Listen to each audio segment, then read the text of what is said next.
Atos capítulo 5. Havia, porém, um homem chamado Ananias, que com sua esposa Safira vendeu uma propriedade. Levou apenas parte do dinheiro aos apóstolos, mas com a aprovação da esposa, afirmou que era aquele valor total e ficou com o resto. Então Pedro disse: Ananias, por que você deixou Satanás encher o seu coração? Você mentiu para o Espírito Santo quando guardou parte do dinheiro para si. A propriedade era sua para vender ou não como quisesse. E depois de vendê-la, o dinheiro também era seu, para entregar ou não. Como pôde fazer uma coisa dessas? Você não mentiu para nós, mas para Deus. Assim que Ananias ouviu essas palavras, caiu no chão e morreu. Um grande temor se apoderou de todos que souberam o que havia acontecido. Então, alguns jovens se levantaram, envolveram o corpo no lençol e o levaram para fora. Depois o sepultaram. Cerca de 3 horas depois, sua esposa entrou, sem saber o que havia acontecido. Pedro perguntou: Foi esse o valor que você e seu marido receberam pelo terreno? Ela respondeu: Sim, foi esse o valor. Então Pedro disse: Como vocês puderam conspirar para pôr à prova o Espírito do Senhor? Veja, os jovens que sepultaram seu marido estão logo ali, perto da porta, e também levarão você. No mesmo instante, ela caiu no chão e morreu. Quando os jovens entraram e viram que ela estava morta, levaram seu corpo para fora e a sepultaram ao lado do seu marido. Um grande temor se apoderou de toda a igreja e todos que souberam desse acontecimento. Os apóstolos realizavam muitos sinais e maravilhas entre o povo. Todos se reuniram regularmente no templo, na parte conhecida como Pórtico de Salomão. Quando se reuniram ali, ninguém mais tinha coragem de juntar-se a eles, embora o povo tivesse em alta consideração. Cada vez mais pessoas, multidões de homens e mulheres, criam no Senhor. Como resultado, o povo levava os doentes às ruas em camas, em macas, para que a sombra de Pedro cobrisse alguns deles enquanto ele passava. Muita gente vinha das cidades ao redor de Jerusalém, trazendo doentes e atormentados por espíritos impuros, e todos eram curados. Tomados de inveja, o sumo sacerdote e os seus oficiais, que eram saduceus, prenderam os apóstolos e os colocaram numa prisão pública. O anjo do Senhor, porém, veio durante a noite, abriu as portas do cárcere e os levou para fora. Vão ao templo e transmitam ao povo esta mensagem de vida, disse ele.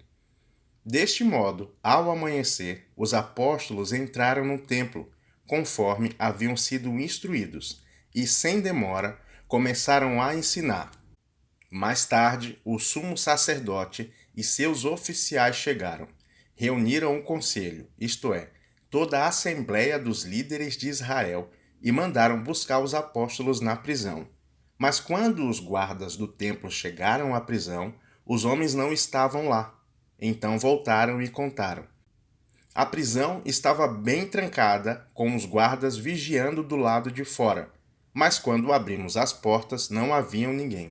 Ao ouvir isso, o capitão da guarda do templo e os principais sacerdotes ficaram perplexos e se perguntavam o que aconteceria em seguida.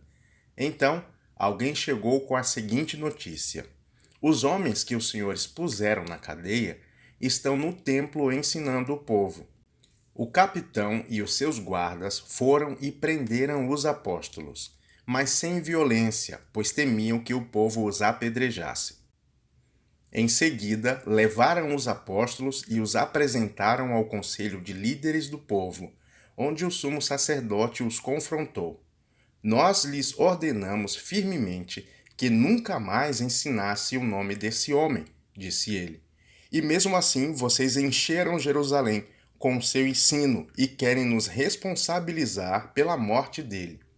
Pedro e os apóstolos responderam: Devemos obedecer a Deus antes de qualquer autoridade humana.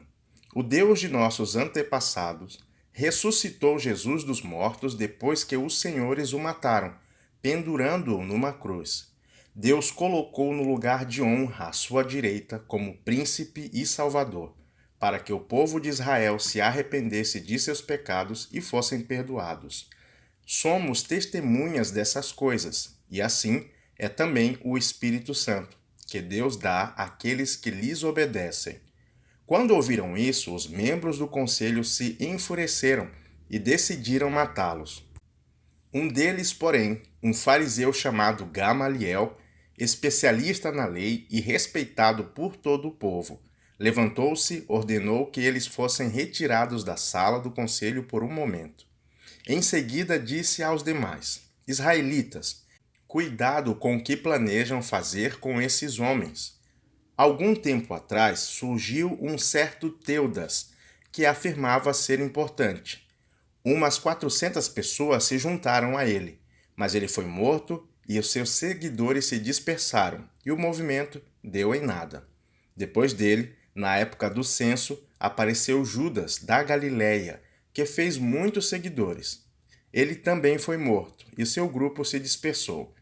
Portanto, meu conselho é que deixem esses homens em paz e os soltem. Se o que planejam fazer é meramente humano, logo serão frustrados. Mas, se é de Deus, vocês não serão capazes de impedi-los. Podem até acontecer de vocês acabarem lutando contra Deus. Os demais membros aceitaram o conselho de Gamaliel, chamaram os apóstolos e mandaram açoitá-los.